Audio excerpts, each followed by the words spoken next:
Қайбата жауапкершілігі шектеулі серіктестігінің мал сою кешенде жұмыс қызу жүріп жатыр. Серіктестік ұжымы шетелге жіберілетін өнімді тездетіп дайындауда. Мұнда тәулігіне 500 басқа жоқ ұсақ мал сойылуда. Сойылған қой еті арнайы қаптамаларға салынып, тоңазытқышқа жиналады. Кәсіпорын өткен айда Иран мемлекетіне 3000 бас қой етіне экспорттаса, енді тағы 3000 басы жөнелтпек. Иран республикасы өзі 90 миллионнан астам халқы бар, экспортқа етке мұқтаж. Сол осы Қайбата серіктестігінің өнімдері, яғни мынау қой еті болсын, ірі қараның еті болсын, өзінің тазалығы мен сапасымен сол кісілерге мақұл болып, сол негізгі қазіргі импорттаушы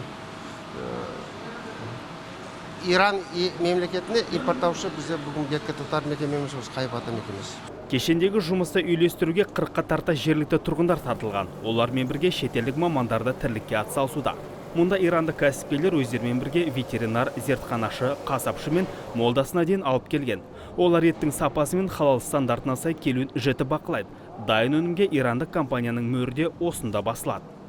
Қазақстанның қойлар жайлауда жүріп табиғи таза шөптерді жейді. Сондықтан еттері сапалы әрі дәмді болады.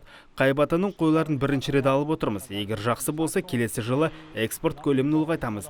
Біздің компания Қазақстаннан 2018 жылы 5000 тонна қой етін алуды жоспарлап отыр.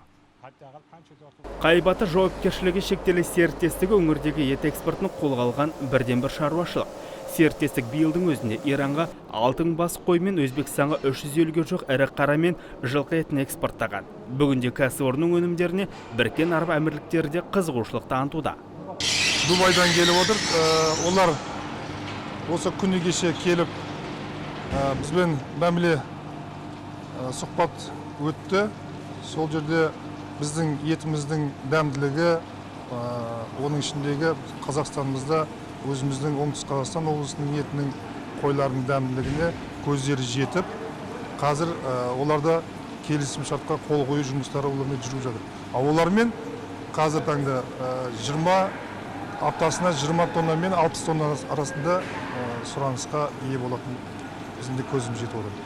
Елбасы алға қойған міндеттердің бірі елімізде ет экспортын дамыту. Өңірде бұл бағытта нәтижелі жұмыстар атқарылуда.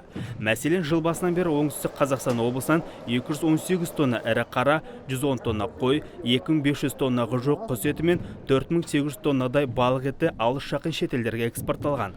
Бұл жетістік мемлекеттік қолдаулар мен шаруалардың тынымсыз еңбегінің арқасы дейді мамандар. Нұржігіт Манбаев, Жанболат Мелисұлы, Константин Юсупов, Абзал Тұрабеков, ТВК телеарнасы.